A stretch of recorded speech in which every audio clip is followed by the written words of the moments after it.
नमस्कार, मी Rajendra उंजे. Talk with राजेंद्रमध्ये तुमचं सगळ्यांचं स्वागत. कल्याण डोंबिवली महापालिकेमध्ये टॉक विथ राजेंद्र हा शो जेव्हा आम्ही सुरू केला महापालिका निवडणुकीच्या निमित्तानं, त्याची चर्चा इतकी झाली की फक्त आम्ही राजकारणीच लोक चर्चेमध्ये घेत नाही आहोत. राजकारण्यांवरती इन्फ्लुअन्स करणारे, प्रभाव टाकणारे वेगवेगळ्या क्षेत्रातले अभ्यासू, तज्ज्ञ, विचारवंत यांना देखील आम्ही बोलतं करतो आहे. आणि राजकारण्यांच्या बरोबर जेव्हा पक्षांच्या उमेदवारांच्या आम्ही मुलाखती घेतल्या, तर त्या पलीकडे जाऊन पक्षातून जेव्हा डावललं जातं अशा अपक्ष उमेदवारांनी देखील स्वतःहून सांगितलं की आम्हाला याच्यात बोलायचं आहे, या शोमध्ये यायचं आहे आणि आमची मतं आम्हाला स्पष्टपणे मांडायची. त्यामुळे मी आत्ता पोहोचलो आहे ठाकुर्लीतल्या चोळेगाव प्रभाग 20B मध्ये. माझ्यासोबत माझे नगरसेवक आहेत, दोन्ही पण श्रीकंठ चौधरी आहेत आणि प्रमिलाताई आहेत. दोघांनी आलटून पालटून नगरसेवक म्हणून काम केलेलं आहे. आज रिक्षा दिसते, त्याच्यापूर्वी मी तुमच्याकडे ऑफिसच्या बाहेर भाजपचं चिन्ह पाहिलं होतं. असं का घडलं आता? हे बघा, 1995 साली माझं हिच्याशी लग्न झालं हां, आणि भाजपाशीही लग्न झालं असं म्हटलं तर वावगं ठरणार नाही. अच्छा. कारण पहिली इलेक्शन होती 1995ची.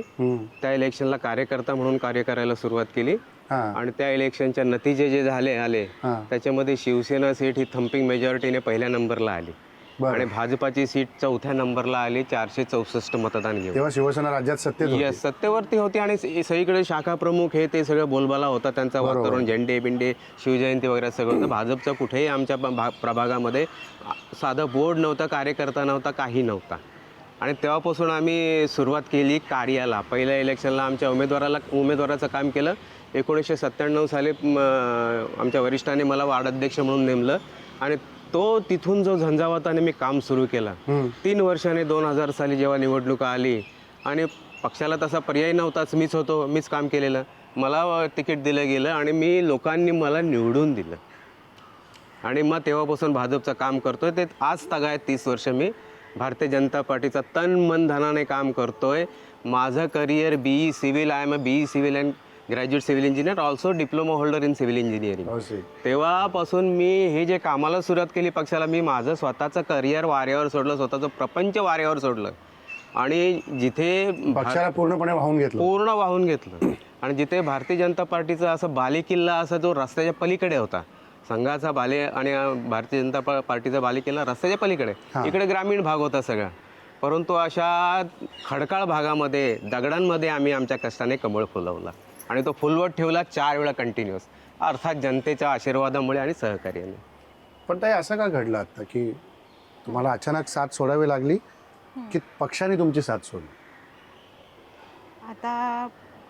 आता जे घडतंय राजकारण, जसं आता माझ्या मिस्टर बोलले, 95 साली त्यांनी माझ्याशीही लग्न केलं आणि पक्षाशीही लग्न केलं. पण ही खरी वस्तुस्थिती आहे की जेव्हा त्यांचं लक्ष ते पूर्ण म्हणजे झोकून दिलं होतं त्यांनी राजकारणामध्ये पूर्ण.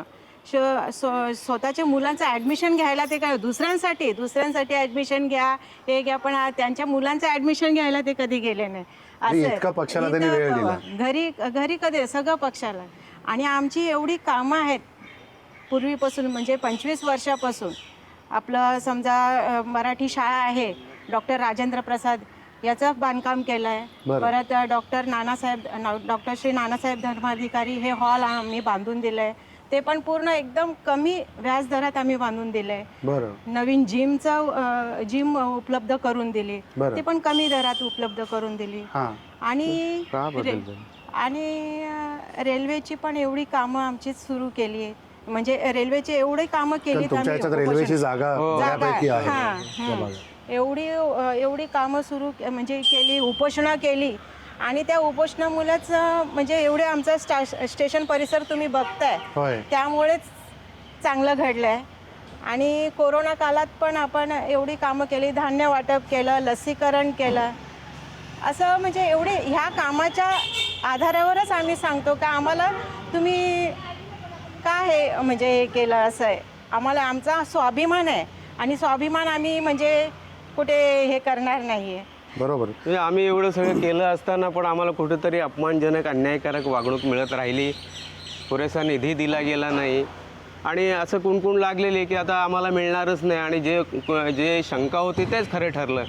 अचानकपणे काय एका दिवसात कोणी उमेदवार इकडे येत नाही, त्याच्यासाठी महिने काही महिन्याची तयारी असते. बरोबर. आणि ते आम्हाला माहीत होतं ना, एवढे वर्ष राजकारणात काढल्यानंतर थोडं तरी त्याच्यातलं कळतं ना, आकलन होतं ना. बरोबर. आणि मग तेच झालं, आम्ही आमची फॉर्मची तयारी केलेली सगळी. इनफॅक्ट आम्हाला तर असं म्हणजे गुंडाळण्याचा प्रयत्न केला गेला शेवटच्या 2 दिवसाआधी की तुमच्याकडे पक्षश्रेष्ठी येणार आहेत, पक्षश्रेष्ठींनी असं निर्णय घेतला की तुमचाच विचार करणार म्हणून, म्हणजे आम्ही कुठेतरी दुसऱ्या पक्षात जाऊ नये म्हणून आणि तिकीट भरू नये म्हणून.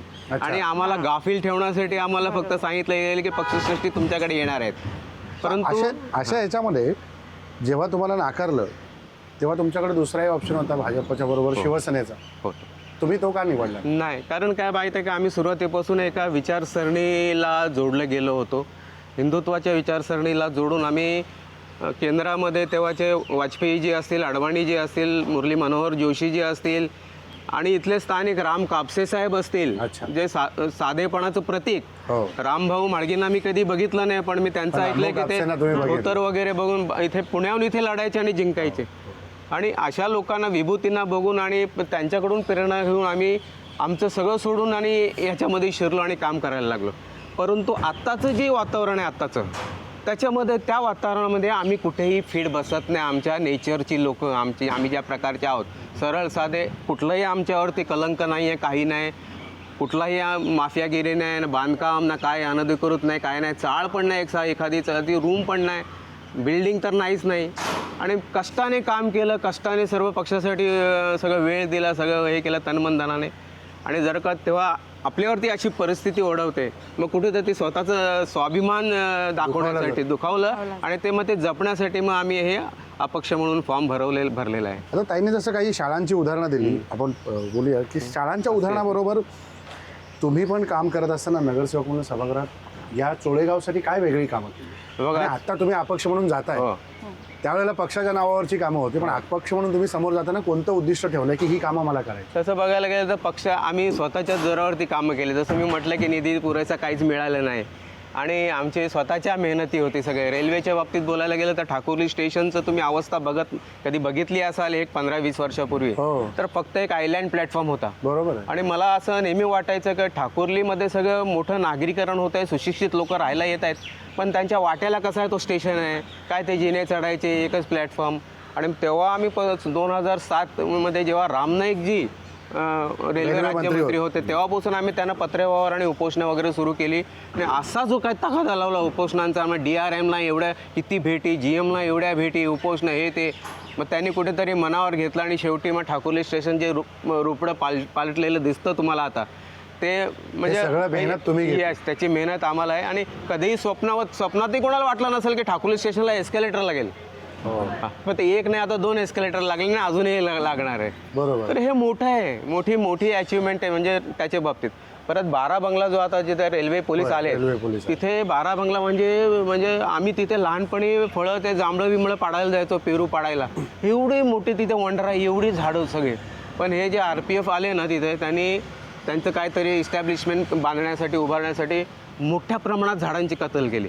आणि त्यावेळेला ते सगळं आम्ही वृक्ष प्राधिकरण समितीमध्ये असताना आमच्याकडे प्रस्ताव आलेले महापालिकेत, त्यावेळेला मी एकदम कट्टरपणे विरोध केला की नाही, तुम्ही वडाची झाडं 150 वर्षाची जुनी वडाची झाडं ही ती इथे तोडताय. माझं म्हणणं काय होतं, तुम्ही हा जो आहे ना, हा RPFसाठी तर हा देऊ नका ना, पॉवर हाऊसमध्ये एवढी जागा आहे, त्यांना ते इथली वनराई कशाला त्याचा नाश करताय म्हणून. आणि इथे एक लोकांसाठी इको पार्क तयार करा म्हणून.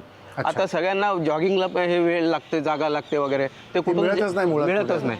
जॉगिंग कुठे करतात? रस्त्याच्या बाजूने, तिथे वाहनं दौडत असतात, असं सगळं फुटपाथवरती. बरोबर. या सगळ्या गोष्टीसाठी पर्यावरण दृष्टीने पण तुम्ही विचार केला. पण ताई, एक महिला नगरसेवक म्हणून काम करत असताना असं काय वाटतं की आता की महिलांसाठी काय काम करायला आपल्याला पाहिजे होतं, जे त्यावेळेस केलंय, आणि आता कुठली राहिली आहेत जी करायची बाकी आहे तुम्हाला? आता आमच्याकडे ज्या महिला आहेत त्या पापड बनवण्याचं काम करतात. बऱ्याच घरगुती काही महिला आहेत आणि काही महिला आहेत धुण्या भांड्याचं काम करणाऱ्या पण आहेत. तर मी याच्या पुढे आणि चांगल्या आहेत, सगळ्या चांगल्या जाणत्या आहेत महिला.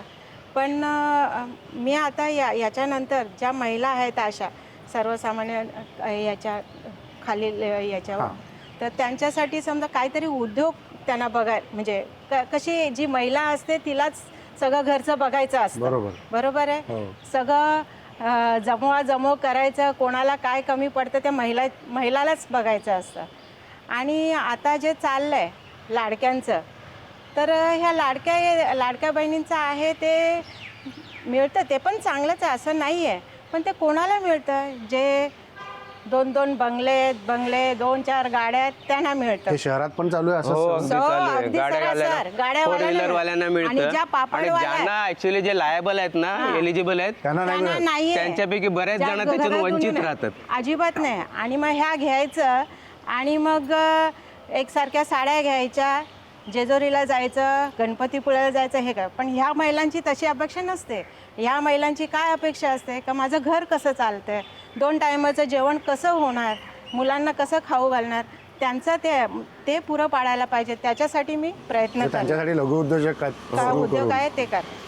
आता म्हणजे तुम्ही दर वेळेला आलटून पालटून नगरसेवक झाला, यावेळेला तुम्ही टर्न तुमची घेताय, अपक्ष म्हणून समोर जात आहे.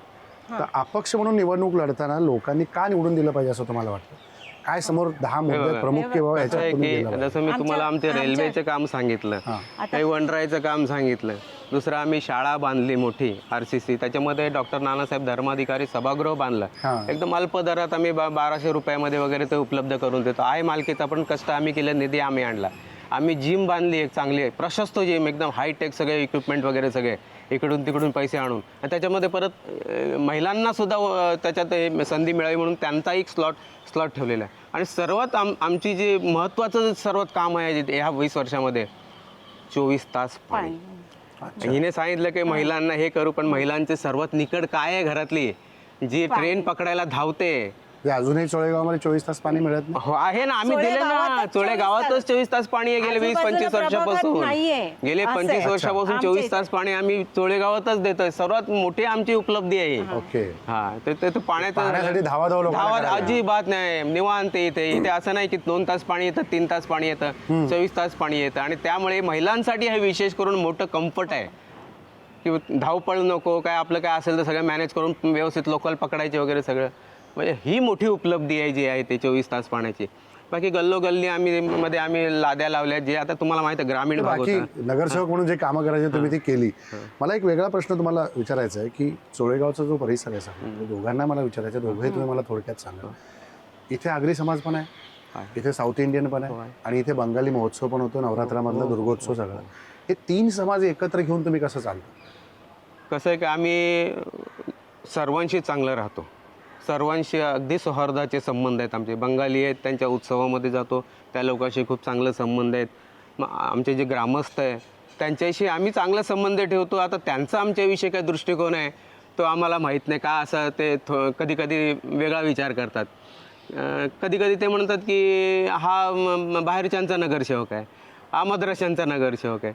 पण इथे जर का कॉस्मोपॉलिटन सोसायटी झाली आहे, आता तुम्ही बघा ना इथे कोण आहेत ग्रामस्थ, म्हणजे मी बोलत नाही कमी संख्येने आहेत, आणि बाकी म्हणजे हा नैसर्गिक वाढ आहे. इथे सगळी मुंबई म्हणा, ठाणे म्हणा, ही नैसर्गिक वाढ आहे. आणि तुम्ही जर का त्या नैसर्गिक वाढीचं रिप्रेझेंटेशन करताय लोकप्रतिनिधी म्हणून, तर मग तुम्हाला सगळ्यांनाच कवेत घेणं, सगळ्यांनाच घेऊन पुढे चालणं गरजेचं आहे ना.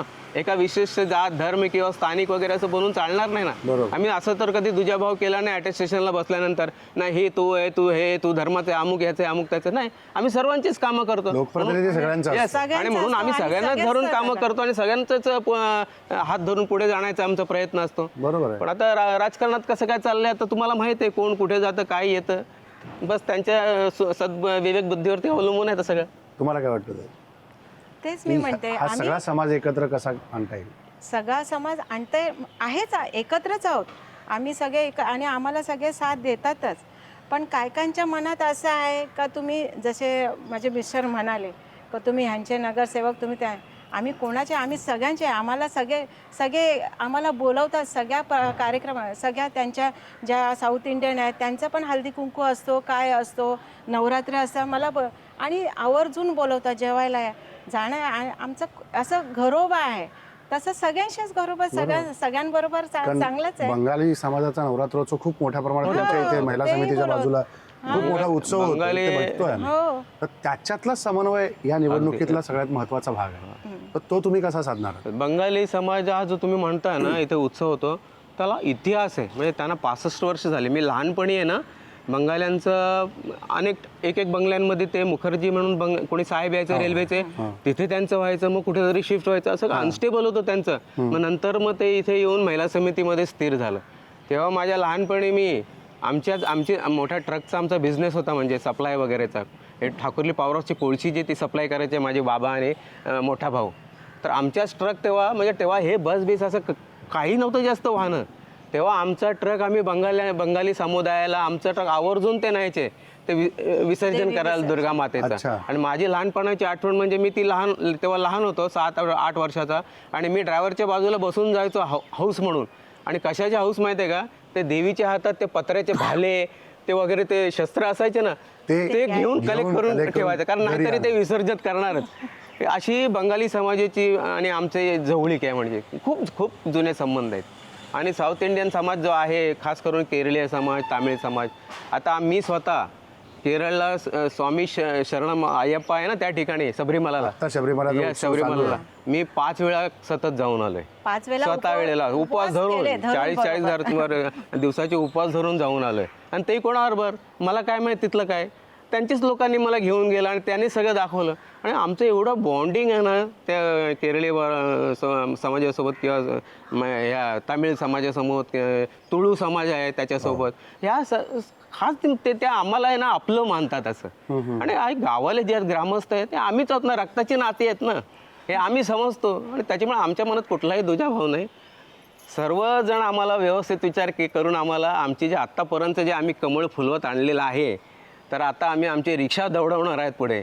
त्या रिक्षा दौडवण्यासाठी आम्हाला आमची जनता सगळी मदत करेल हे अशी आम्हाला आशा आणि अपेक्षा आणि विश्वास आहे. बिलकुल. आता तुम्ही परत भाजपच्या मुद्द्याकडे आला म्हणून विचारतो की या निवडणुकीत भाजपने तुम्हाला टाळलं का तुम्हीच भाजपला सोडलं? एक आहे की बघा, भाजपने जसे म्हणजे आम्हाला अपमानास्पद, अन्यायकारक आणि बाकी वागणूक दिली कुठेतरी, म्हणजे असं काय माहीत नाही, त्यांच्या काही नेत्यांमध्ये असं न्यूनगंड आहे की समोरचा माणूस एज्युकेटेड असला, उच्च शिक्षित असला, आणि आपण जरा कुठेतरी कमी शिक्षित असलो तर कुठेतरी त्यांना काय वाटतं, भय वाटतं, काय वाटतं काय माहीत, हा आमच्या पुढे जाईल वगैरे. आणि आम्ही कधी तशी आज धरली पण नाही की आमदार व्हावं विमदार व्हावं. आम्हाला माहिती आहे ना आमच्या अवकात काय नाही, आमदार होण्यासाठी काय काय पात्रता लागते, काय काय सगळं साधन सामग्री लागते, ते आमच्यात नाही. आम्ही साधी लोक सगळं, कुठल्याही प्रकारचा भ्रष्टाचार न करणारे, मी सांगतो परत आवर्जून, भ्रष्टाचार न करणारे, अनधिकृत माफियामध्ये न इन्व्हॉल्व होणारे, हे कॅमेऱ्यामध्ये सांगतो मी, आणि ते खरं आहे. अशा लोकांची गरज त्याला नाही आहे. आता तुम्ही बघता भाजपमध्ये काय सगळे कोणाकोणाची भरती होते सगळे, आणि त्या भरती करून त्यांना परत बिनविरोध आणलं जातं आहे. आता त्यांचं ध्येय धोरण नवीन जर का झालं असेल, ठरलं असेल 2005 नंतर, आणि आम्ही त्याच्यामध्ये फिट होत नसू तर मग आता काय करणार? मग आम्ही वेगळं झालेलं बरं म्हणून आम्ही राजीनामा दिला 1-1.5 महिना आधीच. आम्ही स्वतःहून राजीनामा दिला भारतीय जनता पार्टीचा, की नाही आम्ही तेव्हाच्या लोकांना मानायचो, राम कापसे साहेब वगैरे सगळे, पण आत्ताच्या जो ढाचा आहे भाजपचा, त्याच्यामध्ये आमची विचारसरणी, आमचं जे विचार आहेत ते फिट होत नाही, आमचा कॅरेक्टर फिट होत नाही, म्हणून बाबा वेगळं झालेलं बरं म्हणून आम्ही भाजप सोडलं. परंतु आमची मनधरणी करायला कोणी आलं नाही. जसं तुम्ही बघताय अनेक नेते, ज्येष्ठ नेत्यांनी काय बोलले पक्षाविरोधात, काय कॉमेंट केलं नाही, आम्ही त्यांना भेटू, आम्ही त्यांची समजूत काढू. पण आमच्या बाबतीत असं काही कोणी बोललं नाही, काय नाही, कारण आम्ही नगण्य आहोत ना, असा विषय. पण तुम्हाला असं कधी वाटलं नाही की आपण आपल्या नेत्याशी बोलावं? आता ज्या संपर्क करण्याचा प्रयत्न केला होता तुम्ही की नाही? नाही, आता ऑफलेट नाही केला, कारण स्वाभिमान आडवा आला. कारण ज्यांच्याकडूनच आम्हाला वागणूक मिळाली अपमानजनक आणि अन्यायकारक, आणि मग त्यांच्याकडे काय जायचं, कारण आम्ही त्या ढाच्यातले, त्या साच्यातले, त्या याच्यातले विचारसरणीचे बनलेलंच नाहीत. माझं म्हणणं काय माहिती आहे का, Bharatiya Janata Party with a difference आहे ना, आणि with a difference I am underlining, आणि त्या स्टेटमेंटच्या आधारावरच, विश्वासावरच आम्ही माझं BE सिव्हिल आणि माझं करिअर सोडून मी कामाला सुरुवात केली.